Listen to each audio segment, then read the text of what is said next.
Aurra nintzenean ze liburu maite nuen. Aurra nintzenean liburu gutxi genuen. Hogeigarren mendea zen, eta liburutegirik ere ez genuen Gipuzkoako Ordizia jaioterrian.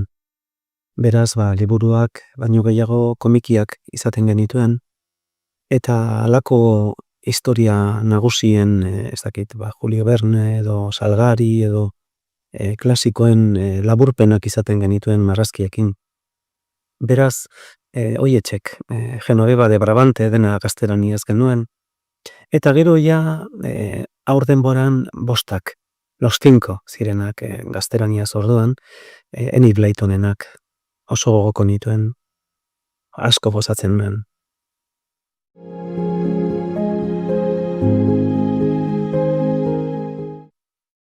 Hiru adjetibo ni deskribatzeko. Benetan zaila, lan polita bazait personaiak deskribatzea. Ez dakit entzulea izan daiteken adjetibo bat. Gustatzen zait batez ere persona nagusiei entzutea. Haien historiak, haien memoria, haien kantuak, gero nire liburuetan sartzeko edo besterik gabe ikasteko. Beraz, entzule ona izan daitekeen. Eta hala baldin bada ikusle ere bai, ezta? Ohartzen naiz, eskoletan zer gertatzen den, ez dakite nagusiok ere ze keinuak ditugun. Esango nuke idazle izateko ikusle ona, begirale ona izan behar dela. Eta idazle ona izateko batez ere irakurle ona izan behar da. Nahiko nuke irakurle ona izan, asko irakurtzen dut, idatzi baino askoz denbora gehiago pasatzen dut irakurtzen.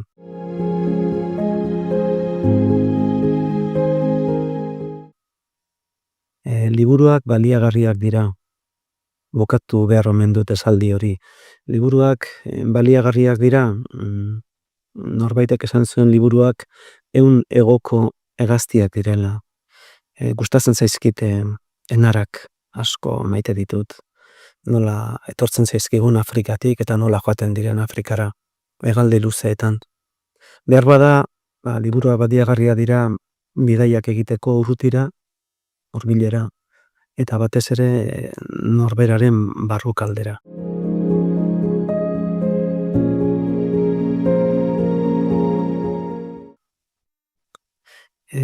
Zer gorrotu dudan idazle gisa, amaiera zoriontsuegiak behar bada. Uste dut, liburu honek behar dutela azukrea, gozoa, baina gatza ere bai. Azukrea eta gatza ez baldin badute, nekez izango dira liburu honak.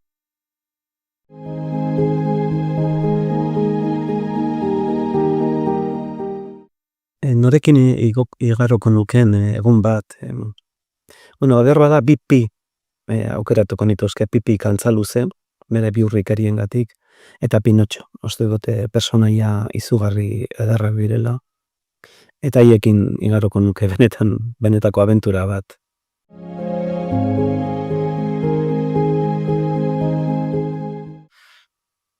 Idazten ari naizen bitartean ez dute ezer jaten edo edaten infusioren bat, kaferen bat. Behar bada, aipatuko nuke nire lumak edaten duena, nire luma tarteka bete bar izaten du tintontzian, eta orain utzi dago, gero tinta turkesarekin beteko dut, eta honekin saiatuko naiz nire historioak idazten. Horixe, behar bada tinta aipatuko nuke, tinta eta papera oso gogoko ditut. Liburu guztiak, naiz eta gero ordenagailura pasa, eskuz idazten ditut.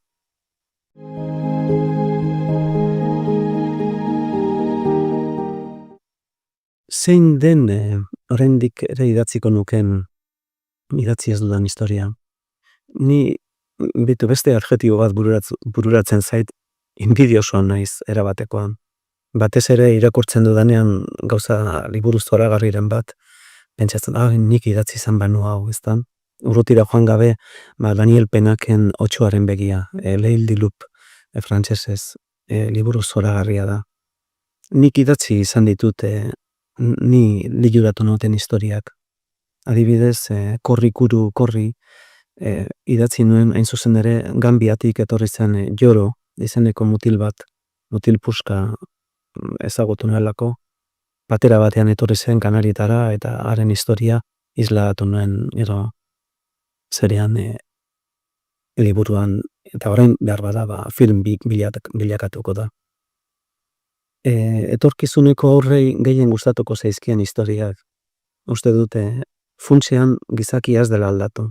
Aldatu dira bizimoduak, bidaiatzeko moduak, baina funtsean gustatzen zaigun norbaitek belarrira historia bat kontatzea.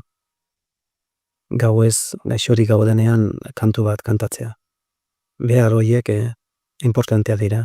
Norbaiten presentzia, eta liburu bat azkenean norbait falta baldin badugu, nolabaiteko ordezkoa bira.